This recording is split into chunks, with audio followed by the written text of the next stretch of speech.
Halo semuanya, balik lagi di channel Vincentius Raditya. Oke, kali ini sesuai dengan judul, gua mau sharing kepada kalian plus dan minus ataupun kelebihan dan kekurangan yang gue rasakan dari motor PCX 160 Roadsing tahun 2025. Sebelumnya gue ingin mengucapkan terima kasih kepada Wahana Honda dan Wahana Arta Group karena sudah memberikan kesempatan kepada gue sehingga gue bisa mereview Honda PCX 160 ABS 2025 secara lebih detail dan cukup lengkap. Sedikit histori ya, jadi gue sudah memakai motor ini kurang lebih 1 minggu. Gue sudah memakai motor ini kurang lebih 285,6 km atau hampir 300 km. Dan ada beberapa kelebihan dan kekurangan yang gue rasakan selama gue menggunakan motor PCX 160 ABS Roadsing 2025. Sedikit notes ya, kelebihan ataupun kekurangan yang gue rasakan adalah bersifat subjektif, tidak bersifat mutlak. Jadi bisa saja apa yang gue rasakan itu berbeda dengan apa yang kalian rasakan. Oke, langsung aja kita bahas dari kelebihannya terlebih dahulu. Poin plus pertama atau kelebihan pertama yang gue rasakan adalah riding style nyaman. Yes, untuk di PCX 160 versi 2025 kali ini, di bagian pijakan kakinya, atau di area depan sini dibikin lebih mundur atau lebih maju lah istilahnya, sehingga pijakan kaki itu bisa lebih lurus. Dan sekedar informasi, gue adalah user PCX 150 versi pertama yang lokal yang dengan kode mesin K97. Gue pun juga sudah pernah test ride beberapa kali PCX 160 punya beberapa temen gue, dan memang gue rasakan untuk riding style atau riding positionnya PCX 160 versi 2025 ini bisa gue bilang cukup nyaman atau lebih nyaman daripada versi sebelumnya. Dan ini gue jadikan atau gue masukkan ke poin plus yang pertama. Poin plus berikutnya adalah di sektor akselerasi. Yes, memang akselerasinya tidak kenceng-kenceng banget, atau tidak instan banget, atau tidak spontan banget, tapi buat overtake cukup pede. Bahkan gue dari posisi stop and go, atau ketika kita lagi berkendara santai, lalu pengen overtake, kita puntir gas tengah, itu motor langsung melaju dengan cukup cepat. Ini mungkin terbantu dengan di area sektor mesinnya. Sektor mesinnya ini kalau nggak salah menggunakan sistem overbore, jadi bornya lebih besar daripada stroke-nya. Kalau nggak salah dengan ukuran 60,3 kali 55,5. Gue lupa bornya berapa guys, 60,3 atau 60,5, yang pasti di angka 60. Dan yang gue rasakan adalah dengan sistem mesin yang overbore, untuk overtake itu cukup enak, tidak yang instan banget tapi cukup enak, apalagi di putaran atas ya, ketika kita di atas RPM 6.000-7.000 ke atas, gue rasakan untuk tenaganya itu sangat enak, bahkan tidak kedodoran atau tidak cepat habis atau tidak cepat drop powernya. Dan itu gue jadikan sebagai poin plus nomor 2. Poin plus berikutnya adalah di sektor bagasi. Bagasi dari Honda PCX 160 tidak berbeda dengan yang versi sebelumnya, sangat besar, dengan ukuran 30 liter, dan setahu gue ini adalah salah satu bagasi terbesar untuk di kelasnya, bahkan lebih besar dibandingkan kompetitornya. Dan enaknya adalah joknya bisa membuka secara full, dan ini sangat-sangat fungsional ya. Jadi kalau kita pengen ambil barang di sini, kita nggak perlu bongkok seperti ini. Kalau misalkan cuma segini doang kan agak ribet ya, buka di area sini ya. Dan ini bisa dibuka full. Nice one Honda. Dan buat kalian yang merasa bahwa bagasinya kurang besar atau kurang cukup, tenang saja, Honda sudah memikirkan akan hal tersebut, sehingga teman-teman semua bisa memasang box di belakang sini tanpa harus mencopot bracket atau tanpa harus mencopot behel belakang. Di tengah sini bisa kita copot, dan kita bisa pasang bracket, base plate, dan box. Sehingga teman-teman bisa pakai box tanpa harus melepas bracket atau behel belakang. Oh ya, untuk bagasinya sendiri bisa memuat helm full face ataupun helm half face, tapi cuma satu, yaitu di depan saja, dan bisa ditaruh dengan posisi normal, tanpa perlu kita balik. Sebelum gue lanjut ke poin plus berikutnya, mohon maaf ya kalau misalkan suara gue atau gambarnya terlalu gelap, karena di Bogor sudah hujan teman-teman. Anyway, lanjut. Poin plus yang berikutnya adalah untuk di kapasitas tangki bensin. Kapasitas tangki bensinnya sendiri berukuran 8,1 liter, dan ini merupakan salah satu motor dengan kapasitas tangki terbesar di kelasnya. Kalau gue hitung-hitung kasar, gue penggunaan dalam kota itu gue bisa dapat di angka 143, 144 dengan mudah. Ketika gue bawa ke puncak, gue dapat di angka 142,3 atau 142,5 km per liter. Dan itu menurut gue angka yang cukup impresif, bahkan lebih impresif dibandingkan motor gue sendiri, yaitu Honda PCX 150. Motor gue sendiri untuk meraih ke angka 140 itu sangat susah, sedangkan motor ini untuk meraih ke angka 144 itu sangat mudah sekali untuk di penggunaan dalam kota. Jadi kalau kita hitung kasar-kasar, kita bisa dalam sekali pengisian full tank, kita bisa menempuh dengan jarak 320 km kurang lebihnya. Tapi minimal kita bisa dapat jarak 320 km. Itu diibaratkan dari Bogor bisa sampai ke Cirebon, melewati Pantura atau melalui Pantura.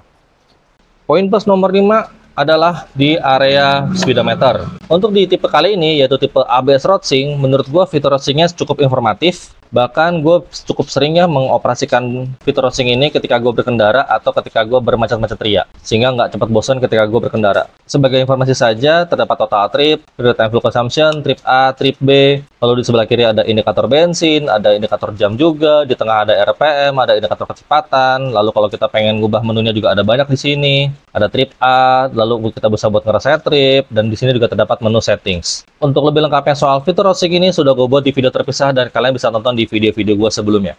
Tapi menurut gue fitur racing ini cukup oke dan cukup informatif, dan ini gue masukkan ke poin plus yang berikutnya. Poin plus berikutnya adalah di sektor kaki-kaki alias di sektor suspensi. Yes, untuk yang tipe ABS Racing kali ini, dia sudah menganut sub tank atau shock tabung, dan ini menggunakan dari merek KYB. Dan menurut gue pribadi, bantingannya terasa cukup dewasa. Jadi bantingannya tidak terlalu firm dan tidak terlalu empuk. Tapi kalau kita komparasi dengan motor gua, at least yaitu PCX 150 K97, bantingannya lebih enak dibandingkan motor gua. Jadi ini kalau kena speed bump di kecepatan 60-70, dia nggak mantul-mantul, tetap ada goyangannya atau tetap ada guncangannya, tapi tidak sampai mengayun lebih dari sekali. Lalu kalau agak miring-miring tipis-tipis lah kasarnya, motor masih berasa cukup stabil. Tidak yang ngebuang atau tidak yang goyang di area belakangnya. Jadi gue sangat suka dengan bantingan dari shock tabung atau sub tank dari PCX 160 ABS Racing. Dan ini gue masukin sebagai poin plus yang berikutnya. Sebelum gue lanjut ke poin plus berikutnya, cuaca Bogor lagi cukup aneh nih. Ada panas matahari, kalian lihat ya, ada panas matahari, tapi hujan. Dan memang cuaca Bogor lagi cukup aneh ya beberapa hari ini. Anyway, kita lanjut ke poin plus berikutnya. Di poin plus berikutnya yang gue suka, yaitu di area sini teman-teman. Tuas low beam, pass beam, dan high beam menjadi satu. Ini gue sangat suka fitur ini. Kenapa gue sangat suka? Jadi biasanya kalau motor-motor pada umumnya, dia cuma ada tombol low beam dan high beam. Dan itu tombolnya atau switch-nya menjadi satu, seperti motor matic pada umumnya. Lalu terdapat tombol pass beam. Jadi switch low beam dan high beam itu menjadi satu, yang dipisah adalah high beam atau pass beam. Sedangkan di PCX 160 Racing, tombol low beam dan high beam dan pass beam menjadi satu. Ini posisi normal ya, atau low beam. Nyala sinar seperti ini. Dan kalau kita mau pass beam, kita tekan tuasnya ke atas. Maka muncul indikator pass beam di speedometer. Kalau kita balikin tuasnya ke tengah atau ke posisi normal, maka akan menjadi low beam kembali. Lalu misalkan bagaimana kita pengen high beam atau pass beam, kita tekan tuasnya ke bawah. Ini enak nih kalau kita mau minta jalan atau buat jailin orang-orang yang suka mantengin high beam. Nah, gue paling benci tuh sama orang-orang yang suka mantengin high beam, bisa kita balas seperti ini.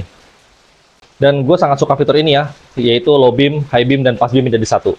Poin plus yang berikutnya adalah di sektor pengereman, terutama rem depan. Jadi untuk pengereman depan dari PCX 160 ABS Racing, dia masih menggunakan disc brake berukuran 220 mm dengan kaliper 2 piston. Tapi yang uniknya adalah sensor ABS-nya menjadi satu dengan disc brake. Kalau di PCX 160 versi pertama dan di PCX 150 versi gua atau yang gue punya, sensor ABS-nya dipisah atau tidak menyatu dengan disc brake. Kalau di versi 2025 kali ini, sensor ABS dan disc brake itu menjadi satu. Ini sudah diterapkan dari PCX 160 yang generasi terakhir ya, atau yang sebelum festive yang sekarang. Dan yang gue suka adalah rem ABS-nya tidak kasar, tapi cukup lembut. Bahkan lebih lembut daripada rem ABS dari motor gue sendiri. Karena kan kebetulan motor yang gue punya adalah yang versi ABS. Rem ABS-nya itu menurut gue sudah cukup lembut. Tapi untuk di PCX 160 kali ini, atau yang di versi 2025, yang gue rasakan adalah remnya sangat lembut atau lebih lembut dibandingkan dengan motor gue. Jadi gue beberapa kali sempat panic braking atau hard braking, dan sensor ABS-nya tuh bekerja dengan sangat baik dan sangat lembut. Jadi nggak yang grek, bukan yang kasar, tapi kayak grek.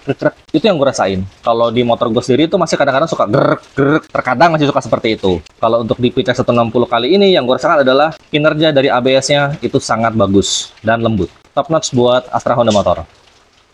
Oke. Jika dari tadi kita sudah membahas tentang kelebihan dari PCX 160 ABS Racing, maka tidak lengkap jika kita tidak membahas kekurangan atau minus dari motor yang gue rasakan, yaitu PCX 160 ABS Racing. Karena mau bagaimanapun, tidak ada motor yang 100% perfect atau 100% sempurna. Maka dari itu, mari kita bahas kekurangan atau minus yang gue rasakan dari motor PCX 160 ABS Racing. Minus yang gue rasakan ini adalah bersifat subjektif. Jadi belum tentu apa yang gue rasakan itu sama dengan user lainnya, oke? Tanpa berlama-lama, langsung aja kita bahas dari poin minus yang pertama adalah di sektor engine mountingnya.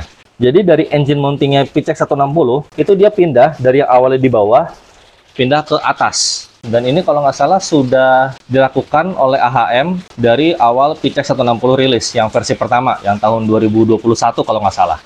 Minusnya adalah terkadang, sometimes, ingat ya, terkadang, sometimes, di area bawah sini, kadang-kadang itu rawan mentok. Jadi buat teman-teman semua, harap berhati-hati ketika kalian berkendara pakai PCX 160. Jadi kalau ada tanggul besar ya jangan langsung dihantem, agak mulai milih-milih jalan. Dan kalau nggak salah sudah ada juga beberapa opsi seperti menambah engine cover untuk mencegah bagian bawah atau bagian crankcase dari PCX 160. Dan itu gue masukkan sebagai minus yang pertama. Minus yang berikutnya yang gue rasakan adalah tidak ada kickstarter.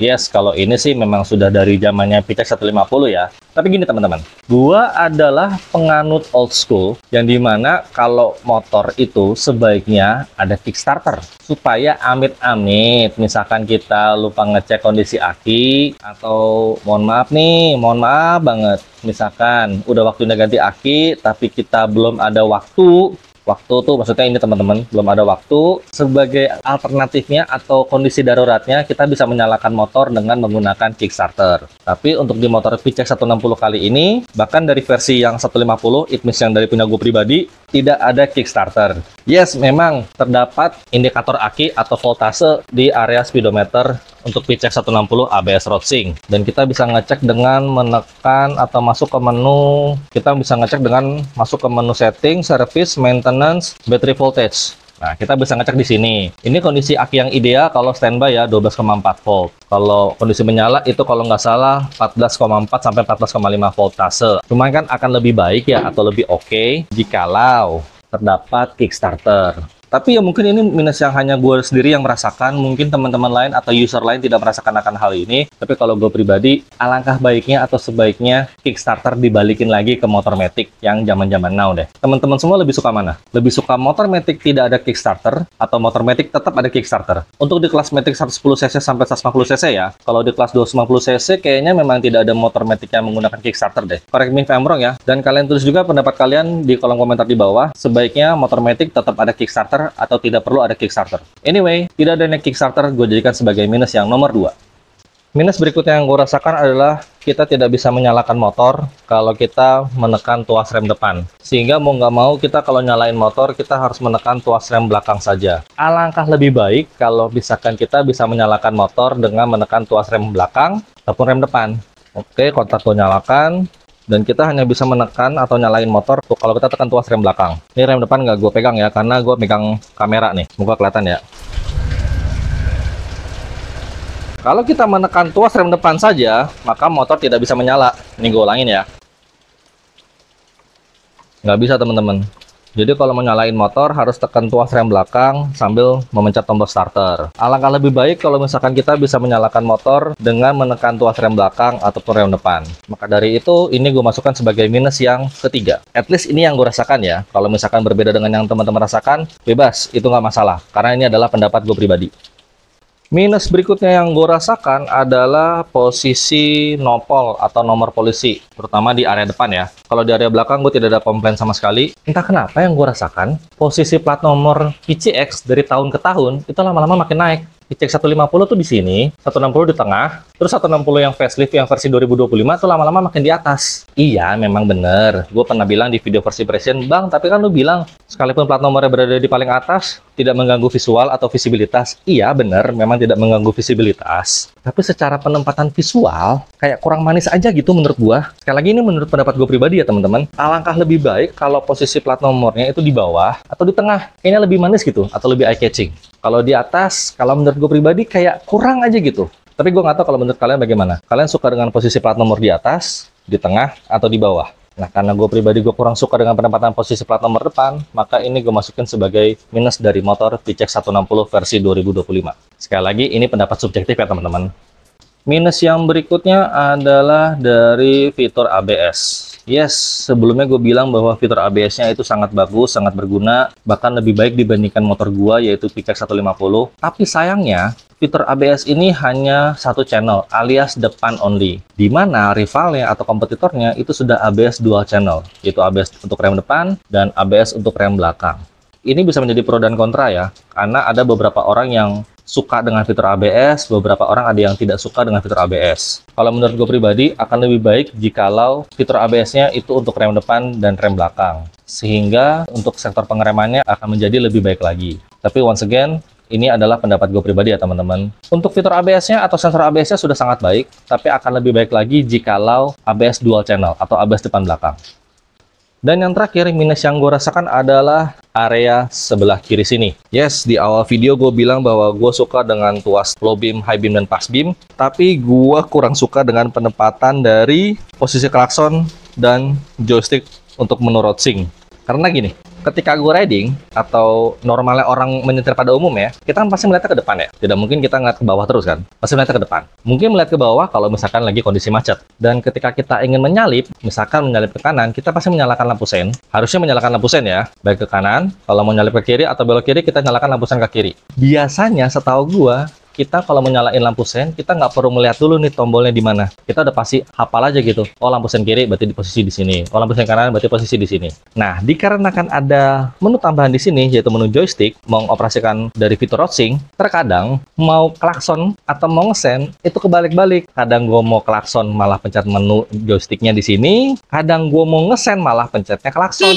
Jadi ini butuh sedikit adaptasi aja ya buat teman-teman semua. Ini mungkin akan lebih baik kalau penempatan joysticknya ini berada di atas sini, supaya daerah sini nggak terlalu kosong, dan klaksonnya bisa agak lebih besar lagi untuk tombolnya, sehingga nggak kecil ngumpet di sini. Jadi terkadang gue kalau mau ngesen itu kadang-kadang gue pencet klakson, mau klakson kadang-kadang gue pencet menu joystick, mau pencet menu joystick kadang-kadang gue pencet klakson, dan sebaliknya. Tapi ini butuh adaptasi aja sih. Let's say mungkin 5-10 menit berkendara, maka kita akan terbiasa. Tapi sekali lagi gue harus fair, ini gue jadikan sebagai minus. Tapi sekali lagi ini pendapat gue pribadi ya. Coba buat kalian yang sudah punya PCX 160 ABS road sync atau yang sudah pernah pakai PCX 160 ABS road sync, kalian tulis di kolom komentar di bawah, oke?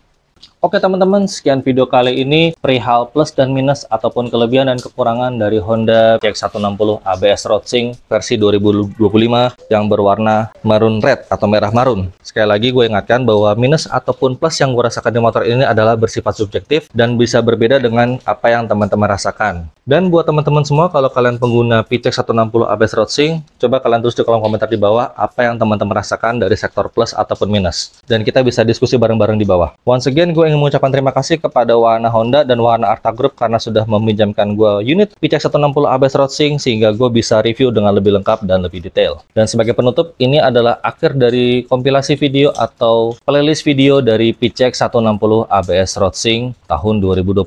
Semoga video ini menghibur dan bermanfaat buat teman-teman semua. Gue pamit undur diri dan sampai jumpa di video-video selanjutnya.